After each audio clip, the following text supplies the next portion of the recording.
आज दीपावली आहे आणि आजच्या शुभ दिवशी मी तुम्हा सगळ्यांना सांगू इच्छितो की महादेवांना शरण जा, महादेवांची भक्ती करायला सुरुवात करा. कारण शिवभक्ती ही सगळ्या संकटातून तारून नेणारी आहे.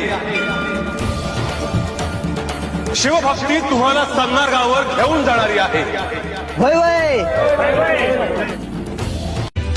आज दीपावली आहे आणि आजच्या शुभ दिवशी मी तुम्हा सगळ्यांना सांगू इच्छितो की महादेवांना शरण जा, महादेवांची भक्ती करायला सुरुवात करा. कारण शिवभक्ती ही सगळ्या संकटातून तारून नेणारी आहे. शिवभक्ती तुम्हाला